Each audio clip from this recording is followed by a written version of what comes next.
Hello and welcome to our next talk about infusing AI into enterprise applications.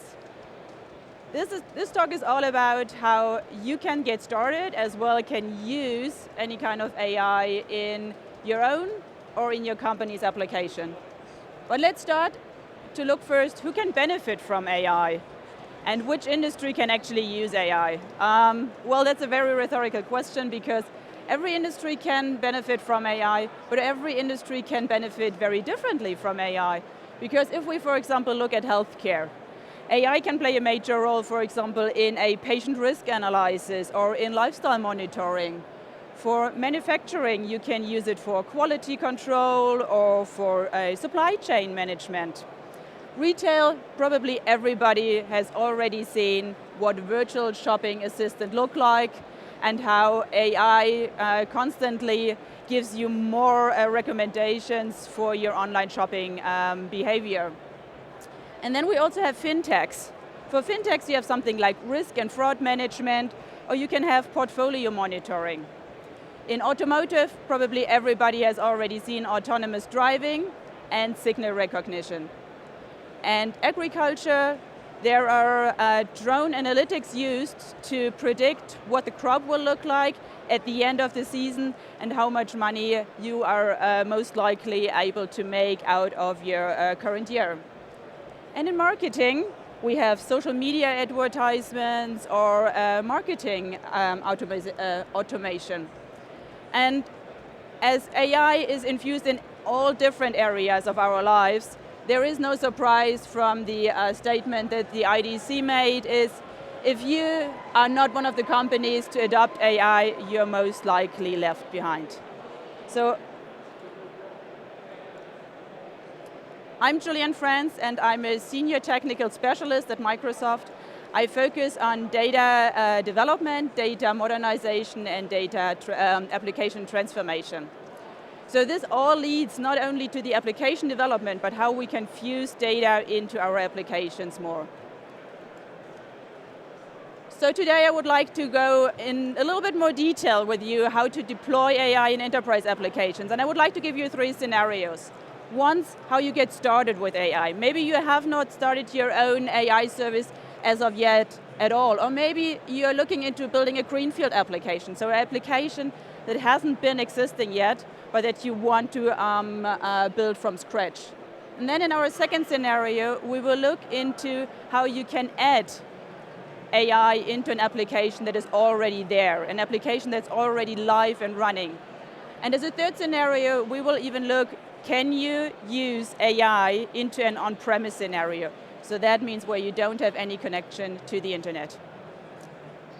But before we get into the scenarios, let's get a little bit more clarity of what do I mean when I talk about AI? And what do I mean when I talk about Azure AI? Azure is the Microsoft cloud, and we have different artificial intelligence services, which you can roughly categorize in 4 categories. So we have vision, speech, language, and decision making. Vision is everything on custom image recognition, on facial recognition, maybe emotion recognitions in pictures. While speech is everything, speech to text, text to speech, a translator, or a chatbot, which probably everybody has already seen. And with language, we have document analyzers, a sentiment analyzer, or key phrase extractions. And in a decision maker, you have everything on an anomaly detector, so you are well aware before any failure happens that anything happens abnormally, maybe in your machines, maybe in your car when you're driving, or in a production environment. So what are the characteristics about Azure AI services? They're available in a broad variety of languages, and they're constantly increasing because AI is still in the beginning. We don't know what's coming in 3, 4, 5 years, but we only know the growth is very, very steep. So more languages will be added, but you already have quite a wide variety.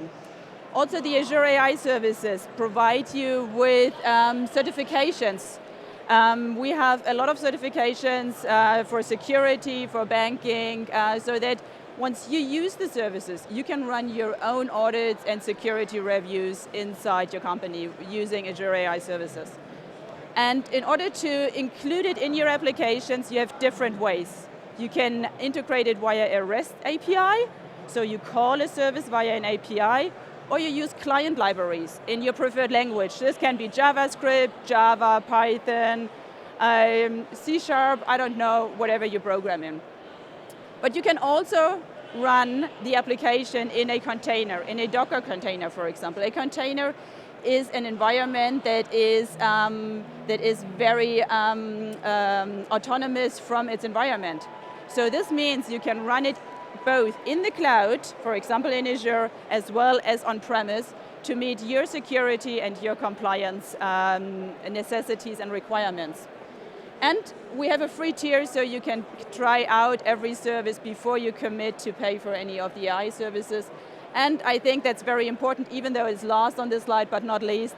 We provide you with guidelines how to use AI responsibly. This is about Azure AI services, and then we have Azure Open AI service.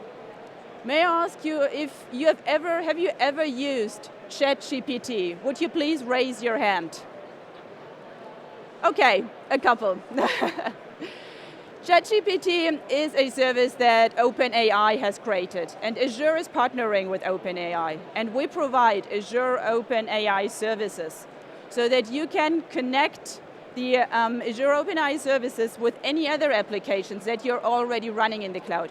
And you can add your security, you can add your monitoring, you can add network access, role-based access management, so all the security and monitoring services that you already have in place is easy and seamless to integrate with Azure OpenAI. And how does OpenAI and Azure OpenAI differ? Well, we are a partner, so we combine, so we create the APIs in partnership so that you can then also switch between both of them seamlessly, but they are both very different, not very different, but they are both different APIs. So if we look into GPT 3.5 or 3.5 Turbo or GPT-4, you can do services like content creation or summarization, semantic search, or maybe you've already tried how you can make from a natural language prompt some code creation. This is heavily used in GitHub Copilot, and you can create your entire development environment from a chat with the GitHub Copilot access. You can look for errors that you have in your code. You can write your tests. Or you can also deploy APIs by just giving it as much information as you can. And this is, I think, true for all the AI services. The more information you provide the AI service, the better the outcome is. I already mentioned that Azure AI service as well as Azure OpenAI service are secured by default in your Azure environment. Only you access the data, only you decide who can access your OpenAI model and your OpenAI service, and you can also bring your own data sets. So if you in your company have your own data set, you can integrate that into an Azure OpenAI service to get all the information and all the sentiment that you need out of it. And once you deployed your model, you can then also fine-tune your models according to your requirements. Same game as with Azure AI service, you can access it via REST APIs, we have custom libraries, and we also have a web-based interface, which is called Azure OpenAI Studio. And we will have a look at that in just a second. And again, really important, we have a responsible AI built into the service to detect any kind of harmful use of AI. We have more than 450 customers using Azure AI services. These are just a selection of a couple of companies that you might have heard of. But I don't want to focus so much on what other companies do. I want to focus, what can you do? How can you get started with creating an AI service? And whenever you start with a new technology, I think it's really helpful if you have a guided tour or if you have a trial and error experience, best in a sandbox. A sandbox is an environment that doesn't have any connection to your production data, to your development data, or to any sensitive data in your company. Because what you want is you want to try out the service and want to see all its capabilities.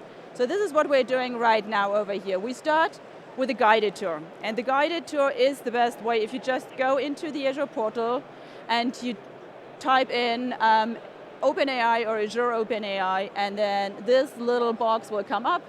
And once you click create, you then get a wizard where you can choose which model you want, GPT-3.5, GPT-4, GPT-3.5 Turbo, or even bring your own custom model.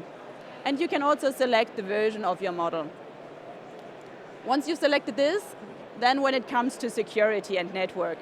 For this scenario, and that's why I mentioned the sandbox environment, we just want to keep all networks accessible because we want to focus on what does Azure OpenAI has to offer. For any kind of scenario that you want to bring in production or want to give access to the public internet and with some customer data, you will add some security to it. We have two ways of security. You can provide access to selected networks and configure the security for your AI services via network accessibility, or you can deny access to all the networks and just configure a private endpoint so that you have an exclusive way to access your application via a private endpoint. And I will show you that in a second in an architecture diagram. But so for now, we just left everything open. We just wanted to see how quick can I get an Azure OpenAI model started, and this basically already is.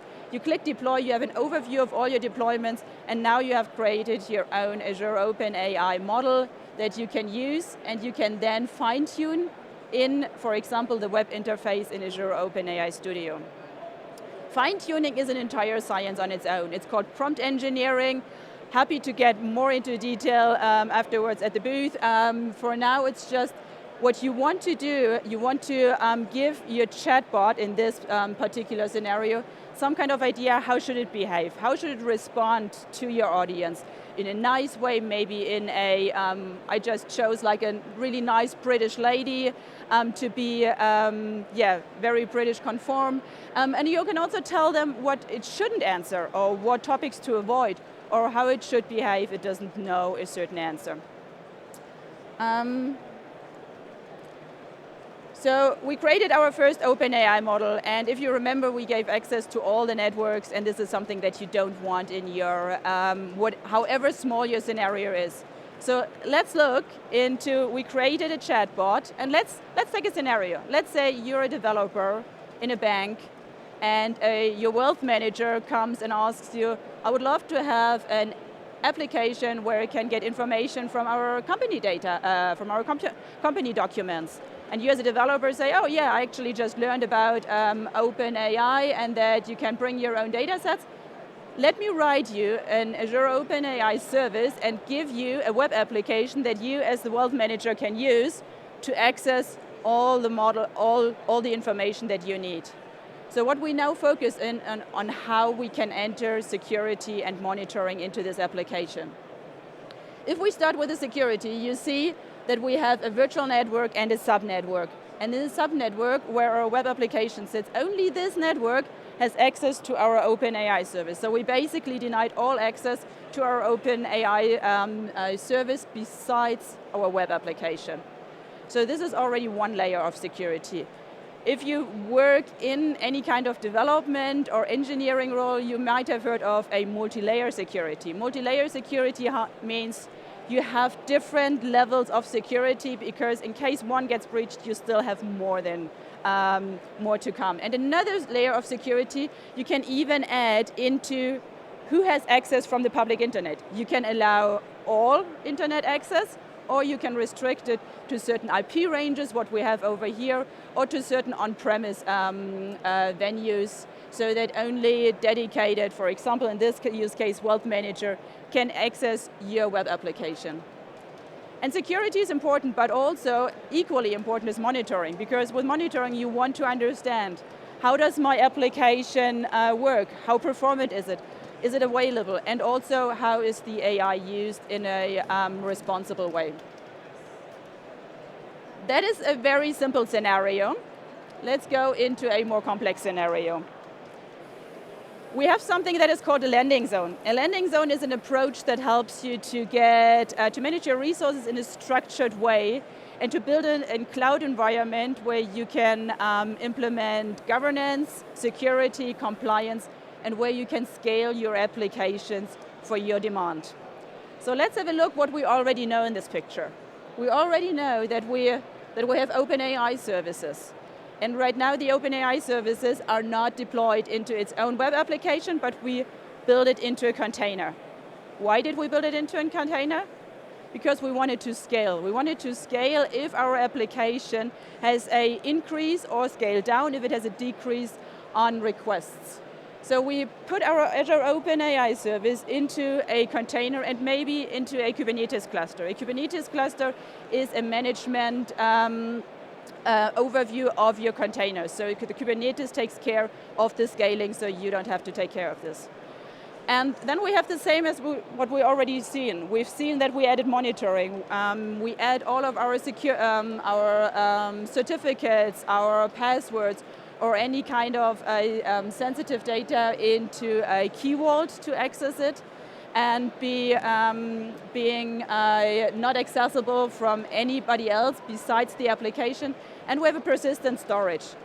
We have the storage because the nature of a container is that it can die. Die means it's not available, but it then also will be spun up automatically. But a new container will be spun up with the same capability, but all the data that you have stored in your container will be lost. That's why it's crucial to store your data into a storage. So we have our OpenAI services, we have our monitoring, we have our storage, and here we have the private link. The private link that I mentioned before as one of the network security parts, where you don't provide any access to your application, but only use private link for secure connections between endpoints in Azure. This simplifies your network architecture quite significantly. This doesn't mean that this will be the right fit for purpose for your company and for your project. It always depends on the requirements. This is just an alternative option. And then in front of the private link, we put an API management. An API management is always a good idea to abstract services and to abstract different applications from one another. So in case you want to change one application, the other application still calls the same API and doesn't need to worry about the change, for example, on a back-end application. You can also add policies into your API management. For example, how many calls do I allow onto my Azure OpenAI service? Or you can also put access restriction in there and configure it with an application gateway, which is basically a web application firewall that gives you an extra layer of security for scenarios like web-based SQL injection or cross-site scripting. And then at the end, or basically at the beginning, you have your user who accesses your application via the multi-layered security, and maybe even using an Active Directory so that the user needs to log in order to consume our services.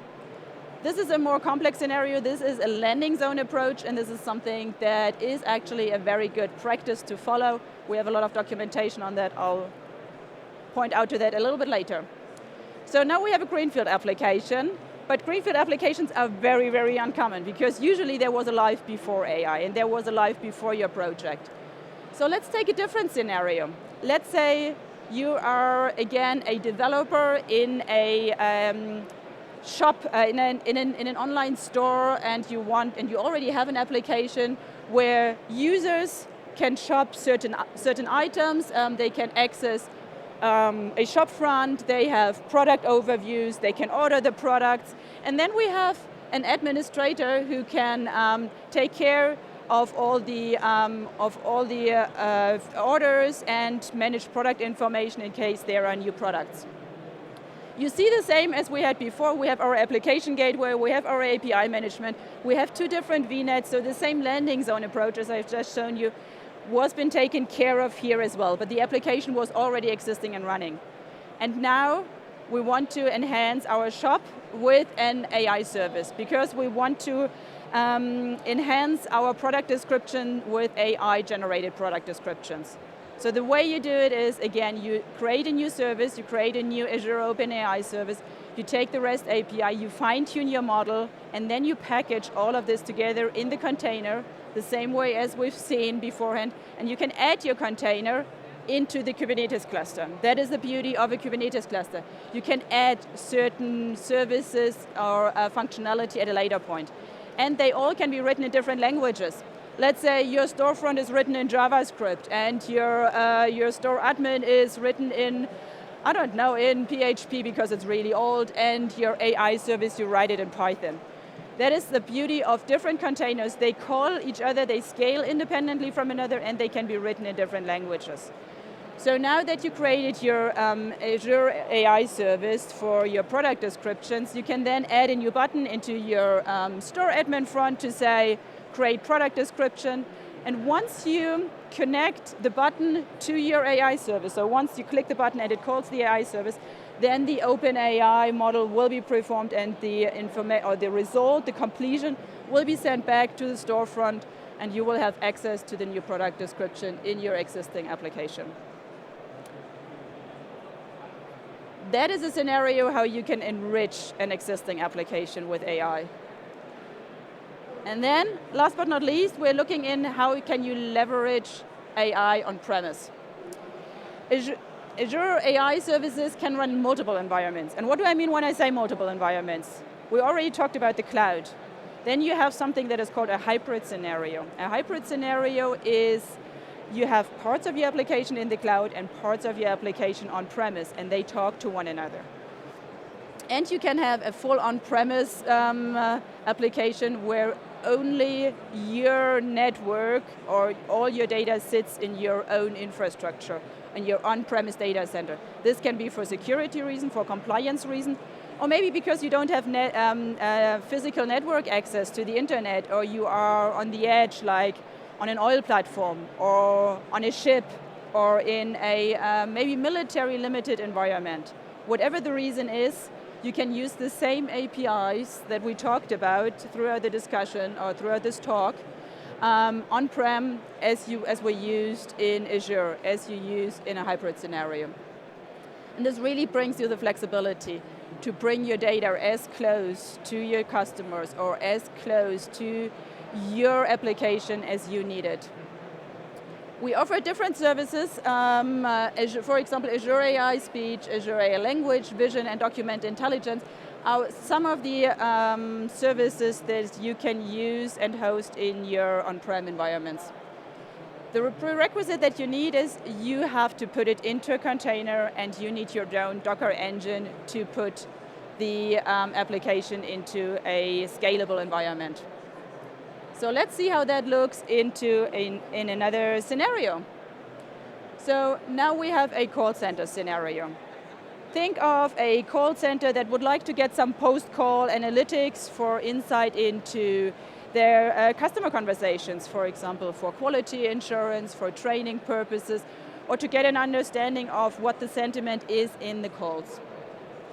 You can take Azure AI services to transcript the telephone conversation into text with a speech recognition service, and you can then take the speech recognition, which is a transcript of your audio file, and can take the language service for analytics, for example, on what is the sentiment of the conversation, or extract certain key phrases that you can then use to make recommendations of how to change maybe your approach of dealing with your customer needs or with your customer requirements.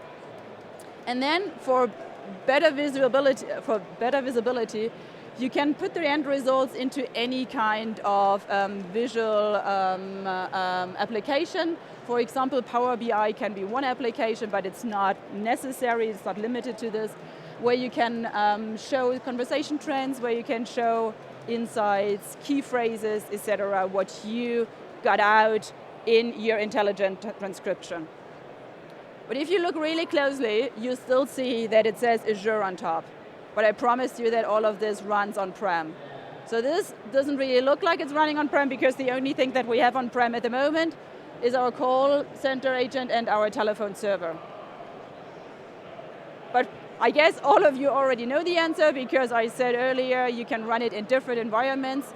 So the same scenario, you can run entirely on-prem. We called it disconnected containers So disconnected really, it doesn't have any connection to the internet, it doesn't share any data, not with Azure, not with any outside world. The only thing that I eliminated over here was the Azure storage, because you can't have an Azure storage in your on-prem.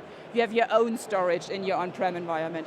But all the other services, you package beforehand into containers, you run your containers on-prem because you use your own Docker engine, and then you can put the visualization at the end in your own environment, save it on your own database or wherever you need it.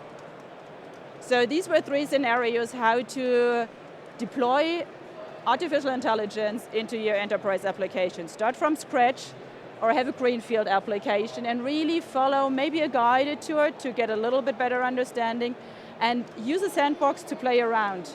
How you can add artificial intelligence in case of a container, for example, into an existing Kubernetes cluster, or also calling new REST APIs in an existing web application, functions environment, or however your environment looks like. It's not limited to Kubernetes. And we have the 3rd scenario, where if you, for whatever reason, need to be on-prem and need to leverage AI, these are also certain AI services available that run outside of the internet. And yeah, if you would like to have any more information about any of the products, about any of the use case scenarios, or questions of how you can get started with your company, please come over. No, I actually wanted to give you some learning. Come on, that's the most important. That's actually the most fun. So we have really good learning. Actually, at Microsoft, we use all of this learning for our own accreditation, for our own skilling up. This is for all the Azure AI services, including Azure OpenAI. Over here, you find some code snippets, and you will also find some of the applications that I used in this talk. And if you're really keen to learn and to show the world that you learned something about AI, we have a learning path to get a certification on Azure AI. Enjoy. I hope you got something out of the talk, and again, as I mentioned before, and I don't want to ruin this at the moment, please come over to the Microsoft booth. We will be there the entire afternoon and happy to answer any questions. Thank you.